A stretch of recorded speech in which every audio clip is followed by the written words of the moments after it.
नक्सल के लाल आतंक के खिलाफ अब शुरू होगी आखिरी लड़ाई। खून का बदला खून से लिया है। हमने भी उनको ठोका है, नक्सलियों को भी मतलब कैजुअलिटी किया है, नक्सलियों को भी हमने मारा है और 4-5 नक्सली मैंने खुद अपने हाथों से भी मारा है।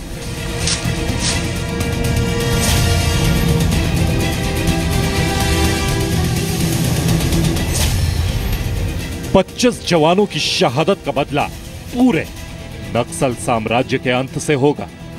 उनका कायराना हमला ना जैसे सिपाही पर माओवादी हमारे देश के अंदर आतंकवादी से बढ़कर ज्यादा भी है। देश के वीर जवानों के खून के बदले नक्सलियों का खात्मा कब?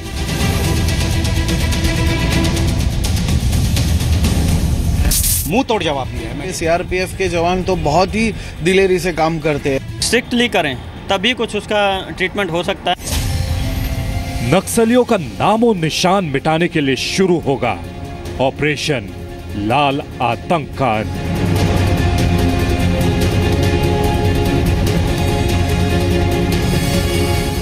अब समय आ गया है, उनके खिलाफ कार्रवाई, सख्त कार्रवाई की जाए।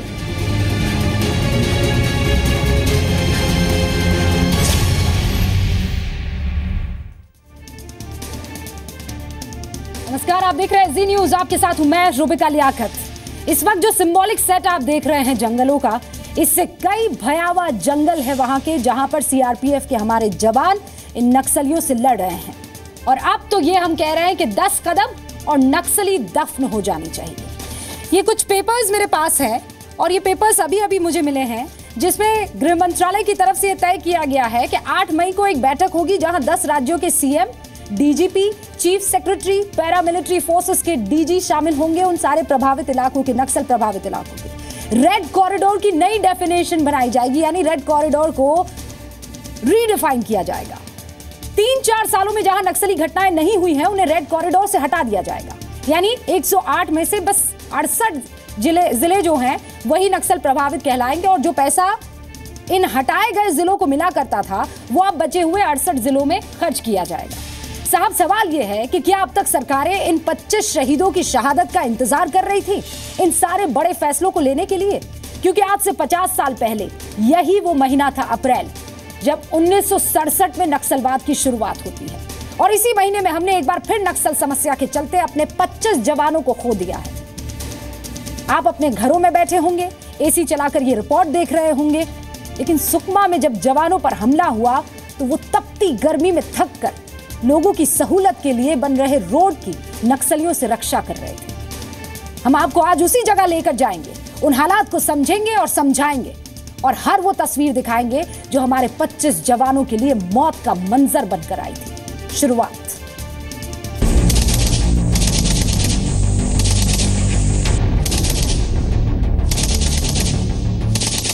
छत्तीसगढ़ के सुकमा जिले के बुरकापाल में सीआरपीएफ का कैंप है। यहां सड़क बनाने का काम चल रहा है और सड़क बनाने वाले लोगों को सुरक्षा दे रही है सीआरपीएफ। उस वक्त सुबह के 8:30 बज रहे थे। सीआरपीएफ के 74 बटालियन के जवान लोग आरओपी ड्यूटी में निकले थे। आरओपी का आरएसओ भी बोलते हैं, रोड सिक्योरिटी ऑपरेशन या रोड ओपनिंग पार्टी, क्योंकि सड़क का निर्माण हो रहा है और आपने देखा होगा पुल भी बन रहा है जी। तो माओवादी पुल बनने नहीं देते, सड़क बनने नहीं देते, ताकि वो चाहते हैं कि इलाका पिछड़ा रहे और वो यहाँ पे फलते फूलते रहें जी। बुरकापाल से सीआरपीएफ की 74वीं बटालियन की 2 सी और डी कंपनी गश्त के लिए निकली। ये दोनों कंपनियां कुछ किलोमीटर आगे चिंता गुफा तक गई। चिंता गुफा के आगे रोड नहीं बन रही थी, इसलिए दोनों कंपनियां वहीं से लौट आई और रास्ते में पोजीशन लेकर बैठ गई। ट्रुप्स में जवान यहाँ पे 36 थे और दूसरी तरफ रोड पे 8 थे और उसके उस तरफ करीब 38 के करीब थे। इस इलाके में गर्मी और ह्यूमिडिटी बहुत होती है। थोड़ी दूर चलने पर ही डिहाइड्रेशन होने लगता है और इसीलिए जवान थोड़ी दूर चलकर फिर बैठकर पोजीशन लेते हैं। नहीं, जैसा कि यहाँ का टेम्परेचर देखते हैं, टेम्परेचर मतलब इट्स वेरी हॉट और साथ साथ में थोड़ा ह्यूमिड भी होता है, तो डिहाइड्रेशन बहुत जल्दी हो जाता है इसमें चलने में। अगर आप 2 किलोमीटर भी चलेंगे तो डिहाइड्रेशन, और साथ ही साथ जो आप ज़मीन देखते हैं पथरीली ज़मीन है, तो नीचे से भी काफ़ी हीट हो जाता है, तो कई बार पोजीशन लेने में, पोजीशन चेंज करने में इसमें काफ़ी डिफ़िकल्ट होती है। जिस जगह सीआरपीएफ के जवानों ने पोजीशन ली वो बेस कैंप से लगभग 1 किलोमीटर दूर है। जब जवान गश्त के लिए आगे गए तो पीछे से नक्सलियों ने आकर झाड़ियों में छिपकर अपनी सेफ पोजीशन बना ली। झाड़ियाँ इतनी हैं कि अगर 15 मीटर दूर पे होंगे तो आप दिख नहीं सकते हैं, तो मतलब कि डिफिकल्ट टेरेन तो है। उस वक्त दोपहर के 12:50 हो रहे थे। तभी कुछ गांव वाले आए और जवानों से कहा कि क्या हम अपने जानवर को यहाँ चरने के लिए छोड़ दें। जवानों ने गांव वालों पर कोई शक नहीं किया। जिस पोजीशन में जवान बैठे थे काफी सुरक्षित थी और कैंप पास में था, इसलिए शक करने की वजह भी नहीं थी।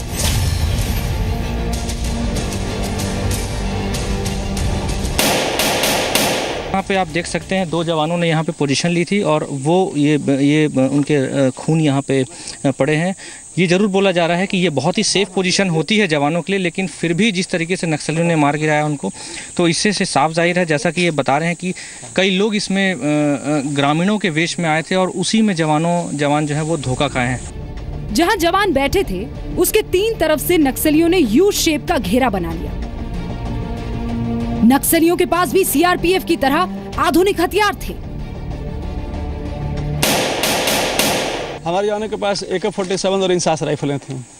और जो वहाँ से जो हथियार चली है माओवादी की तरफ से, वो किस हाईटेक हथियार थे? उनके पास भी कमोबेश हमारे जवानों के हथियार जैसे ही हथियार थे। उनके पास AK-47, इंसास, LMG और SLR राइफलें थी। इसके अलावा उन्होंने हथगोलों का इस्तेमाल किया है, IED लगे तीरों का इस्तेमाल किया है, देसी बम का भी में भी जो IED लगे तीरे जो उसका भी प्रयोग किया उन लोगों ने हमारे जवानों के ऊपर। जवानों की पोजीशन लेने के कुछ देर बाद ही नक्सलियों ने हमला कर दिया।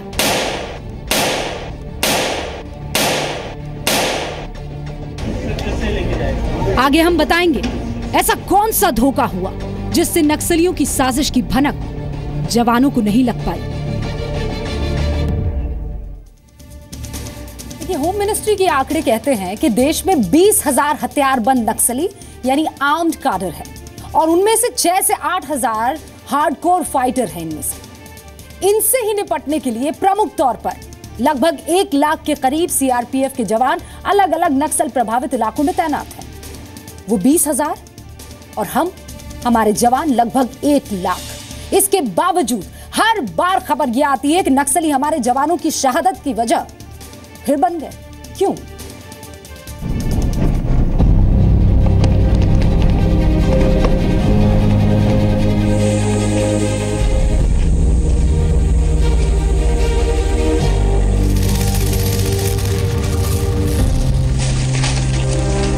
जिस जगह पर जवानों ने पोजीशन ली थी वो सुरक्षित जगह थी, लेकिन नक्सलियों ने एक चाल चली।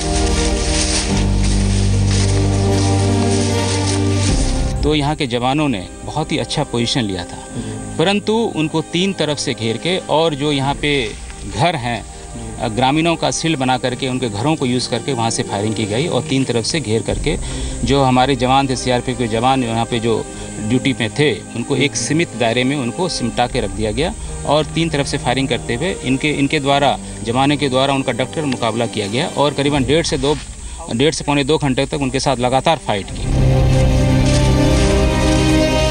जवान तीनों तरफ से घिर चुके थे, फिर भी मुकाबला करते, लेकिन नक्सली कायरों की तरह पीछे थे और उनके आगे थी एक ढाल।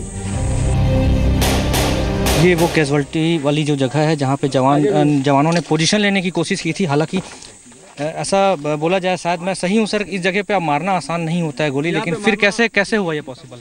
ये मारना बहुत मुश्किल है। वो गाँव वालों के सामने लाए हैं और उसके बाद जब हमारे जवान ने हाथ रोका है तो पीछे से फिर उन्होंने धोखे से मारा है गोली से।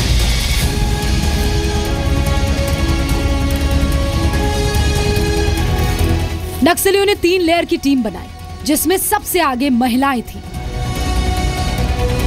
महिलाओं की भी संख्या थी लेकिन निश्चित तौर पर नहीं कह सकते कि कितनी थी, लेकिन अंदाजा है कि लगभग 1/3 महिलाएं थी उनमें। महिलाओं के बाद नक्सलियों ने गांव वालों को रखा और सबसे पीछे थे नक्सली। मकसद साफ था, नक्सलियों ने गांव वालों को सेफ गार्ड बनाया। अब सवाल यह है कि गांव वाले आखिर नक्सलियों के साथ कैसे आए, जबकि जिस सड़क की सुरक्षा जवान कर रहे थे वो गांव वालों के लिए ही तो है। ग्रामीण कौन होते हैं, उनका साथ देने वाले होते हैं या फिर घूमते रहते तो उनको नक्सली साथ में ले आते हैं? कुछ ग्रामीण जो जन मिलिशिया और संगम के सदस्य हैं वो साथ देने वाले होते हैं, लेकिन वही सब लोग नहीं हैं, उनकी संख्या ज़्यादा नहीं है। तो इसीलिए ढाल के तौर पे इस्तेमाल करने के लिए वो बहुत सारे गांव वालों को साथ में ले आते हैं। वो गांव वाले इच्छुक नहीं होते हैं आने के लिए, उनको ज़बरदस्ती बंदूक की नोक पर पे डरा करके लाया जाता है। नक्सलियों ने जवानों पर पहला हमला लगभग 12:50 पर किया। पहले राउंड की गोलीबारी में 11 जवान शहीद हो गए, क्योंकि जवान तीनों ओर से घिरे थे।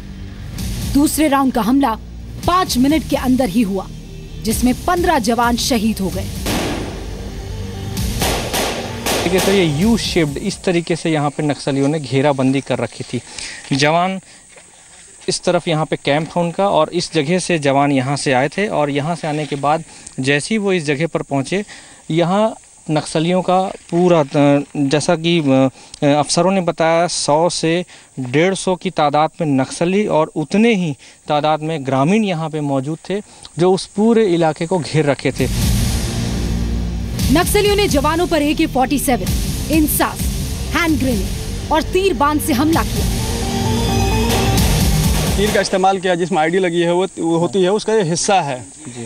ये तीर का अगला हिस्सा है, ये इसके पीछे ऐसे डंडी लगती है, इसके आगे एक बल्ब नुमा निकला होता है, ये ज़मीन पर गिरने के बाद फटता है। ये फटा हुआ है, इसका तीर टूट करके पीछे से लकड़ी का हिस्सा अलग हो गया है। ये लगभग इस प्रकार का होता है, ऐसे जाता है। इसमें एक्सप्लोसिव रहता है? हाँ, एक्सप्लोसिव भरा हुआ होता है इसके ऊपर, और आगे परकशन कैप होती है। वो ज़मीन पर जब गिरता है तो फिर वो ठोकर मार के फटता है। ऐसे कितने एक्सप्लोसिव उन्होंने दागे हैं? इसमें उन्होंने कम से कम, मेरा अंदाजा 30 ही अकेले 100 से ऊपर दागे हैं। साथ में कई हथगोलों का इस्तेमाल किया है, 50-60 हैंड ग्रेनेड फेंके हैं, फैक्ट्री मेड वाले। हमले के निशान उस पूरे इलाके में फैल गए हैं। शहीद जवानों का खून, पानी की बोतलें, जवानों के बैग के टुकड़े और जिंदा कारतूस। ये राउंड है और ये इसका खोखा है जी, आप देख सकते हैं जी, देख सकते हैं। हाँ देखिए, तो ये जो आप देख रहे हैं, ये SLR का खोखा है जो माओवादियों की तरफ से चला है। ये पूरा फ्रेश राउंड इसको बोला जाएगा, जो फट नहीं पाया शायद। और ये जो है, ये जवानों की तरफ से जो AK-47 की जो गोलियां दागी गई है नक्सलियों पे, उसका ये खोखा है। ये हमला एक प्लानिंग के तहत हुआ, और प्लानिंग से बड़ा धोखा। हाँ, ये एक प्लान्ड एम्बुश था उनकी ओर से। यह धोखे से मारने की कार्रवाई थी, क्योंकि ऐसी कार्रवाई करने के लिए आपको जगह का चुनाव करना पड़ता है, ट्रुप्स को देखना पड़ता है, फिर अंदाज़ा लगाना पड़ता है कि वो कहाँ कहाँ पोजीशन लेंगे या ले सकते हैं, फिर जनता का कैसे इस्तेमाल किया जाए, फिर गाँव वालों को इकट्ठा करना, उनको ले करके आना, चाहे ज़बरदस्ती से चाहे कैसे भी। इस समय समय लगता है, प्लानिंग लगती है। आखिर जवानों के साथ ये धोखा हुआ कैसे? क्या हमले की कोई इंटेलिजेंस रिपोर्ट जवानों को नहीं मिली थी? आखिर किसकी गलती से 25 जवानों की शहादत हुई? आगे बताएंगे। इतना बड़ा हमला, इतना साजो सामान, बहुत सतर्क जवान हमारे, फिर भी नक्सलियों ने कैसे 36 जवानों को 3 तरफ से घेर लिया? पिछले कुछ दिनों से नक्सली रेकी कर रहे थे, फिर भी यह खबर लोकल इंटेलिजेंस तक क्यों नहीं पहुंची? क्या नक्सलियों का नेटवर्क CRPF से ज्यादा मजबूत और तगड़ा है, या फिर वजह कुछ और है?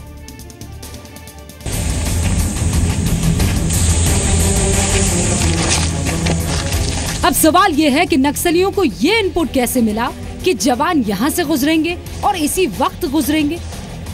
नक्सलियों ने पहले से रेकी कर रखी थी। जवान हर रोज इसी तरह गश्त लगाते हुए कैंप से 2 किलोमीटर आगे जाते, फिर वापस आ जाते। सोमवार को भी जवान रूटीन गश्त कर रहे थे। पार्टियां निकलती हैं तो एक आप प्रेडिक्शन ये प्रेडिक्टेबल हो जाता है कि पार्टियां निकलेगी और जहां पे काम चल रहा होगा वहीं आसपास इनके द्वारा पोजीशन लिया जाता है। परंतु प्रतिदिन इनके द्वारा जो लोकल सिचुएशन उसके आकलन करके अपना पोजीशन बदलते रहते हैं। परंतु ये निश्चित ही है, ये प्रेडिक्शन कर सकता है कि जब काम चल रहा है, प्रोडक्शन दे रही है तो इसी एरिया में आसपास कहीं पे उनके द्वारा पोजीशन लिया गया होगा। जवान रोज इसी रोड पर गश्त करते हैं, इसीलिए नक्सलियों ने उनकी लोकेशन समझ ली। लेकिन सवाल ये है कि क्या बिना किसी लोकल इंटेलिजेंस और पुलिस कोऑर्डिनेशन के ही जवानों को इतने खतरनाक इलाके में गश्त करने के लिए भेज दिया गया? एरिया अगर हम देखेंगे, इस एरिया में जो अंदरूनी इलाका है जैसे चिंता गुफा से साउथ पोर्शन, कुछ एरिया में जो कि पुलिस की प्रेजेंस बिल्कुल नहीं है, केवल हम ऑपरेशन करने के लिए जाते हैं, उस एरिया को बीच बीच में डोमिनेट करने के लिए जाते हैं, फिर वापस आ जाते हैं। तो उस एरिया में हम परमानेंटली रह नहीं पाते हैं। हाँ, तो एक कारण है कि इसी एरिया में जो भेजी वाला एरिया है या जो बुरकापाल चिंता गुफा वाला जो साउथ वाला एरिया है, तो इसी एरिया में तो हो रहा है। जाहिर है ये ऐसे इलाके हैं जहां लोकल इंटेलिजेंस भी नक्सलियों के प्रभाव में है, इसलिए हमले की खबर जवानों तक नहीं पहुंची। इसकी जानकारी आपने को नहीं मिल पाई? इसकी जानकारी हम लोगों को नहीं मिल पाई, ये तो सही बात है, वरना ये हादसा नहीं हो पाता। जी जी। तो क्या इतने संवेदनशील इलाके में सीआरपीएफ जवान सुरक्षा की कोई गारंटी नहीं है? जिस सड़क की सुरक्षा को लेकर ये घटना घटी है वो दोरनापाल से जागरगुंडा तक बननी है। यहाँ 57 किलोमीटर सड़क का निर्माण होना है। पिछले 3 साल से ये काम अटका पड़ा है क्योंकि सड़क बनाने का काम पुरानी तकनीक से हो रहा है और हर दिन सिर्फ 2 से 3 किलोमीटर सड़क ही बन पा रही है। तो ये क्यों ना माना जाए कि इंटेलिजेंस फेलियर से ज्यादा सरकारों की कमजोरी है? आखिर क्यों सरकारें ये अनदेखी कर रही है? क्या यहाँ तैनात जवान इंसान नहीं सिर्फ ढाल है? नक्सलियों को शहर में आने से बचाने के लिए महज एक ढाल? यही जो जवान है वो नक्सलियों का सॉफ्ट टारगेट बनते हैं। सॉफ्ट टारगेट इसलिए बनते हैं क्योंकि नक्सलियों को ये पता होता है कि ये जवान हर रोज़ रोड ओपनिंग के लिए निकलेंगे और हर रोज़ रोड ओपनिंग के दौरान उनको निशाना बनाना आसान होगा और उसको प्लान करने के बाद जवानों को घेरा जाता है, उन पर फायरिंग की जाती है और उनको निशाना बनाया जाता है। कैमरामैन नरेश नवरंग के साथ सुदीप त्रिपाठी, जी मीडिया, बुरकापाल। तो इस हमले की प्लानिंग पिछले 20 दिनों से हो रही थी। इस वारदात को अंजाम देने के लिए 3 राज्यों के नक्सली प्लान बना रहे थे, वरना 300 नक्सली कहां से आ जाते? आखिर इन सबके पीछे कौन था? और सवाल यह भी कि जिस सड़क की सुरक्षा में 25 जवान शहीद हो गए, वो 57 किलोमीटर की सड़क पिछले 3 साल से बन रही है। 67 किलोमीटर, माफ कीजिए, पिछले 3 साल से। और कौन सी टेक्निक से बन रही है ये सड़क जो जवानों की बलि पे बलि लिए चले जा रही है?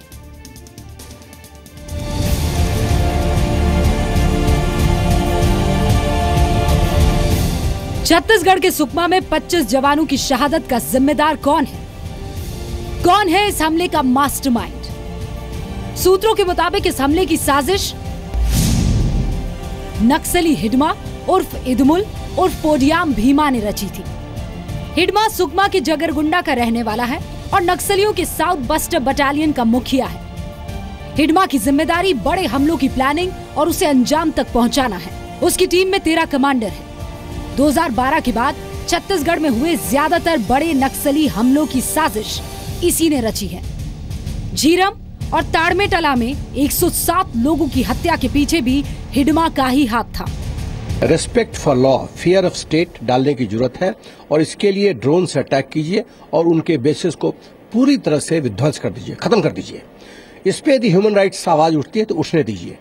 आज 25 सीआरपीएफ के लोग मरे हैं, कहां है मानव अधिकार वाले लोग? कहां है जेएनयू के कन्हैया? कहां है जो कैंडल लाइट लेके मार्च करते हैं? कहां है वो लोग?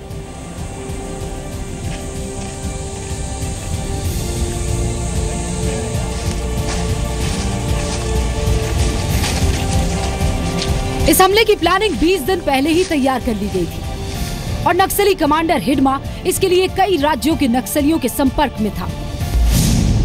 सूत्रों के मुताबिक हिडमा ने छत्तीसगढ़, आंध्र प्रदेश और ओडिशा से करीब 300 नक्सलियों को जमा किया था। हमले को People's Liberation of Guerrilla Army ने अंजाम दिया। साजिश 20 दिन पहले रची गई। तय किया गया कि हमला ऐसे वक्त हो जब जवान संभल ना पाए। मेरे ख्याल से यहाँ पे अगर हमें किसी पैरामिलिट्री फोर्स को यूज करना है या सीपीओ को यूज करना है तो बीएसएफ, आईटीबीपी, असम राइफल्स वगैरह मेरे ख्याल से ज्यादा उपयुक्त होंगी, जो कि काफी हद तक सैनिक प्रशिक्षण पाती हैं और सेना के अधिकारियों के साथ कई बार काम करती हैं। नक्सलियों ने सिर्फ हमारे जवानों को नहीं मारा, उनके हथियार भी लूट ले गए। सीआरपीएफ अधिकारियों के मुताबिक नक्सलियों ने 13 AK सीरीज राइफल्स, 75 मैगजीन, 5 इंसा सेट्स और मेटल डिटेक्टर लूट लिए। इस हमले के बाद देश एक बार फिर ये सवाल पूछ रहा है कि आखिर कब तक ऐसी घटनाओं की सिर्फ कड़ी निंदा होगी, एक्शन कब होगा? सुकमा से सुदीप त्रिपाठी के साथ ब्यूरो रिपोर्ट, जी मीडिया। मेरे पास होम मिनिस्ट्री का एक आंकड़ा है जिसमें ये बात साफ है कि 1980 से लेकर 2016 तक हमारे 15,000 लोग नक्सलियों की वजह से मारे गए हैं और उसमें 3,000 लोग एक्स्ट्रा आप जोड़ दीजिए सैनिक हमारे जवान शहीद हो गए हैं। और नक्सली कितने मारे गए हैं? 4,767। ये हाई टाइम है कि हमारी नीति बदले और इनसे डील करने का तरीका।